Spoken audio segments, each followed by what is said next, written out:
پہنا کر بھیجا تھا، فرشتوں نے اسے سلامت رکھا یا چھین لیا؟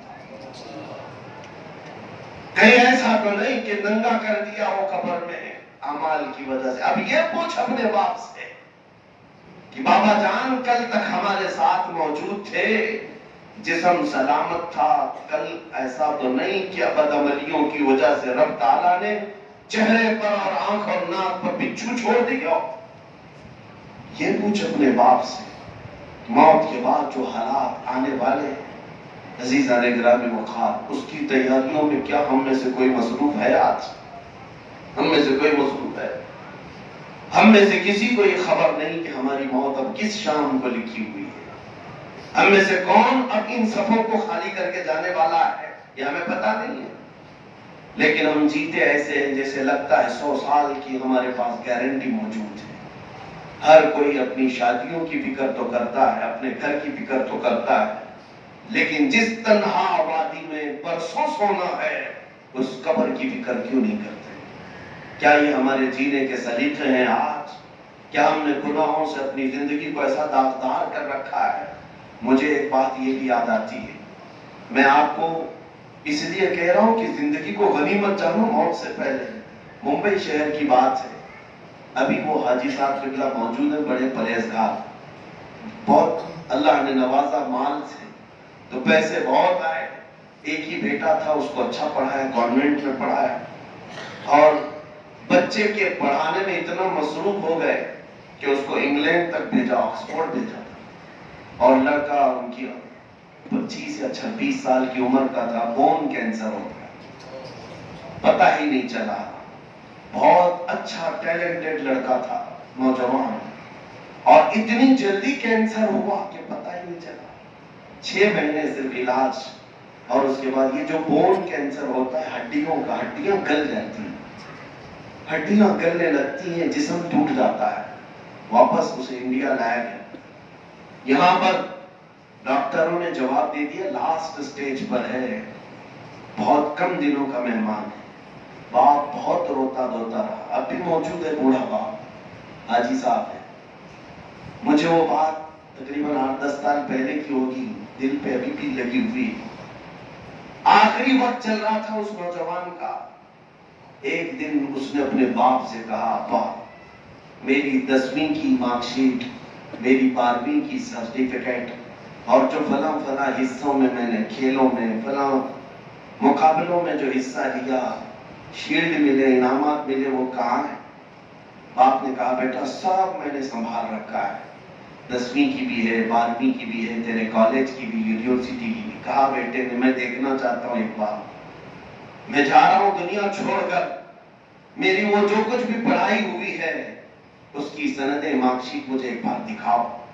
باپ تجوری کھول کر لایا، الماری میں سے وہ مارک شیٹ، اس کی سندیں، سرٹیفکیٹ لا کر دیا، کافی تھی، اس میں شیلڈ بھی تھے۔ وہ نوجوان لڑکا دیکھتا رہا اور روتا رہا، اور اپنے باپ سے پوچھا بابا مجھے یہ بتاؤ ان سرٹیفکیٹ میں سے کون سی ایسی ہے کہ میں منکر نکیر کو بتاؤں تو مجھے چھوڑ دو؟ میں جس منزل میں جا رہا ہوں، جس قبر کی وادی میں میں جا رہا ہوں، یہ میری سرٹیفکیٹس میں سے کون سی ایسی ہے میں ان فرشتوں کو دکھاؤں تو مجھے چھوڑ دیں؟ باپ کہتے میرے پیروں تلے سے زمین کھسک گئی، میں سوچتا رہ گیا کہ بیٹا تجھے 25 سال تک میں نے ہر دولت تو دے دی، لیکن سورہ فاتحہ بھی صحیح پڑھنا سکھا نہ سکا۔ آج احساس ہوا عزیزان گرامی وقار، یہ ہے میرے آقا صلی اللہ علیہ وسلم کے فرمان کا خلاصہ کہ اپنی زندگی کو غنیمت جانو موت آنے سے پہلے۔ تمہارے پاس آج وقت ہے، تمہارے پاس آج دولتیں ہیں، نعمتیں ہیں۔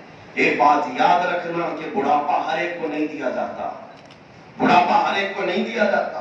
جو بوڑھے ہو گئے یہ اللہ کی نعمت ہے ان کے اوپر، بڑھاپے میں جو مسجدوں کی طرف آ گئے اللہ کی 1000 رحمتیں ہیں ان پر کہ انہوں نے اپنی جوانی کے بعد، جوانی میں جو دیکھنا تھا دیکھ لیے، لیکن توبہ کر کے رب کے دروازے پر اب آ چکے ہیں۔ اور میرا رب فرماتا ہے جس کی داڑھی اسلام میں سفید ہو گئی اس کو عذاب دینے میں مجھے حیا آتی ہے۔ رب تبارک و تعالیٰ فرماتا ہے مجھے حیا آتی ہے اس کا عذاب کیسے دوں، لیکن یہ کون बूढ़ा होगा, तुम भी बूढ़े होंगे। इसलिए कि हमने बहुत से जवानों के जनाजे भी जाते देखे, बहुत सारे जवानों के जनाजे जाते देखे। मेरे अजीजों, कल मैं आपके करीब पड़ोस शहर परवनी में था। वहां करीब कल रात का हमारा जलसा था। दिन भर मेरे दिल को एक चीज टीस पहुंचाती रही। एक घर में ताजियत के लिए गया था मेरे मरहूम दोस्त और भाई कारी रियाजुद्दीन साहब, जो एक बेहतरीन नातखां थे और कारी कुरान थे। उम्र के शायद 30-35 साल या 35 से 40 साल के पड़ाव में थे, और एक सड़क हादसे में अचानक उनका इंतकाल हुआ इंग्लैंड में, और उनका जनाजा भी इंडिया नहीं आ सका। मैं उनके घर गया था। 2 साल का छोटा सा बच्चा जिसकी आंखों में एक अजीब सी मासूमियत है, और 5 साल की छोटी सी बच्ची। मैं उन्हें देख करके हसरत भरी निगाहों से बार बार अल्लाह की बारगाह में रोता रहा कि मौला, ये 2 साल की उम्र में यतीमी को उठाया हुआ, ये 5 साल की उम्र में यतीमी का बोझ उठाए हुए इनको बाप का सहारा ही नहीं। बाप बहुत जवानी में चला गया। हमको तो मौला तूने माँ भी दिया, बाप भी दिया।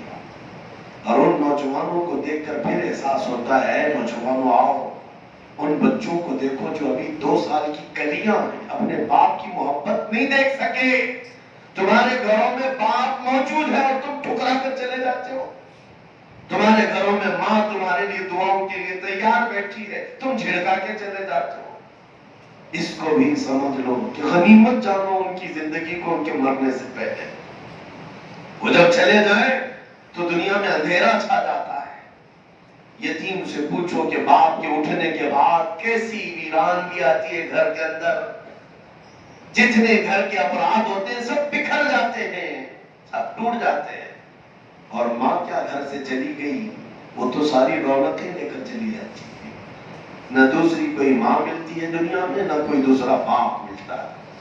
हर कोई तुम्हें 4 लफ्ज मोहब्बत के बोल सकता है, लेकिन तुम्हें याद है जब तुम उसके बिस्तर को पखाने और पेशाब से गलीज कर देते थे, वो अपने हाथों से खुशियों से साफ कर देती। कोई दूसरा हमारी नजासत को हाथ भी नहीं लगाता। नजासत तो दूर की बात है, हमारे धूप को भी कोई छूना नहीं चाहता। वो सिर्फ हमारी माँ है, वो सिर्फ हमारा बाप है, जो हमारी गलाजतों को भी खुशियों से साफ कर जाता है। और कभी शिकायत नहीं करता अपने बेटे को कि मेरे गोद में तूने पेशाब कर दिया, पखाना कर दिया, नहीं करता।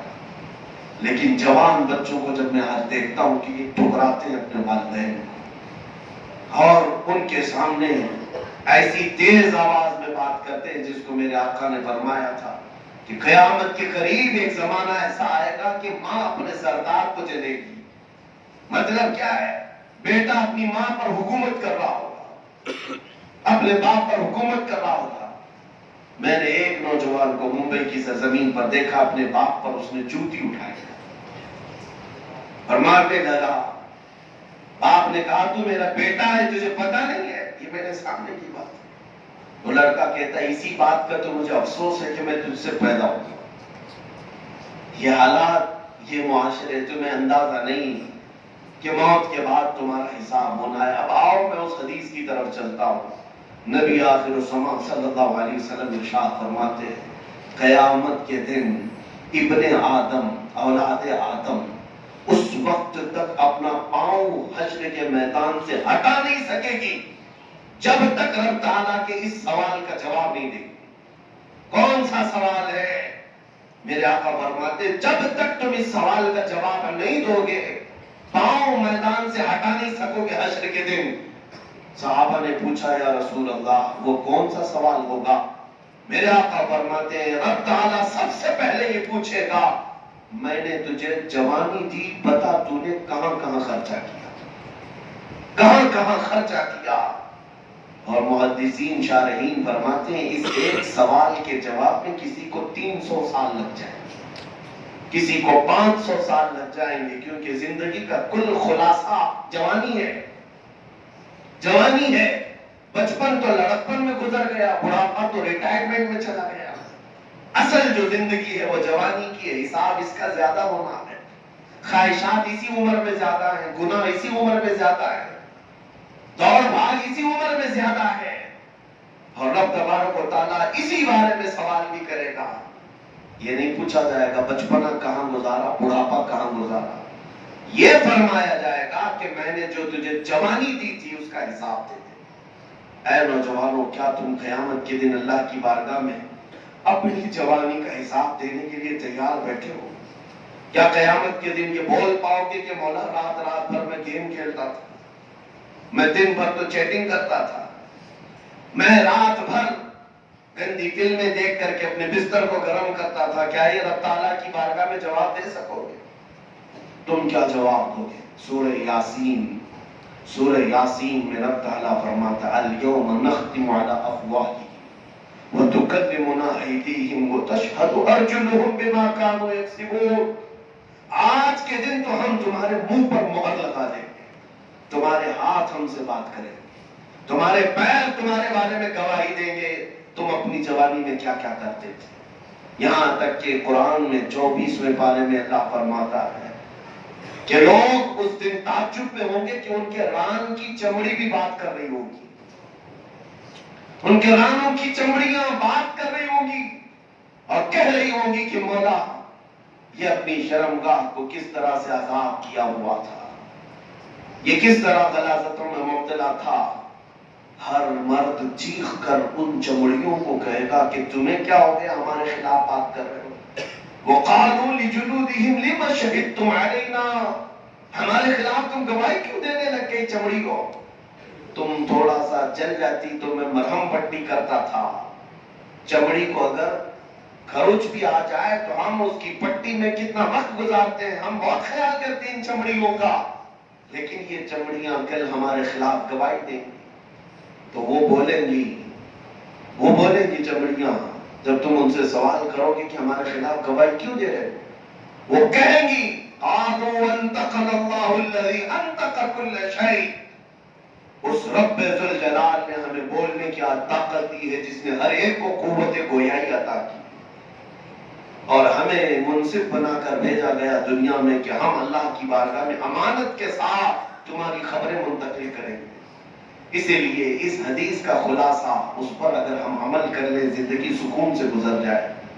मैं कभी कभार ये सोचता हूँ, आप भी सोचो इस बात को, दुनिया ये टेंशन भरी नहीं है, ये फिक्रों भरी नहीं है।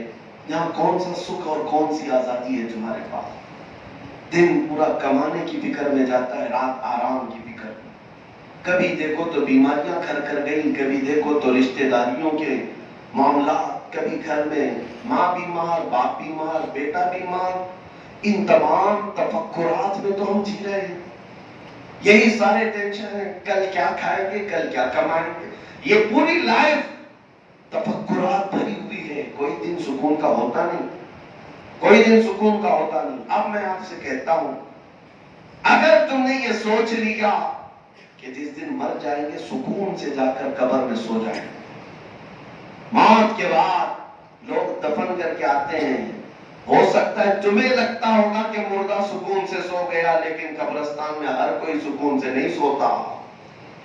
इधर तुम दफन करके आए, 40 कदम दूर आए थे कि अल्लाह के फरिश्ते उसकी कब्र में आ गए, उठा दिया झिझोड़ करके। अब कौन से सुकून की बात है? फरिश्ते अब वहां सवालात पे सवालात करते चले जाते और जवाब नहीं आ रहा है तो उसे अजाब में मुब्तला रखे हुए। कुछ के कब्रों में सांपों का, बिच्छुओं का अजाब, कुछ के कब्रों में फरिश्ते उनके सीनों पर भाला मार रहे होंगे जिससे उसकी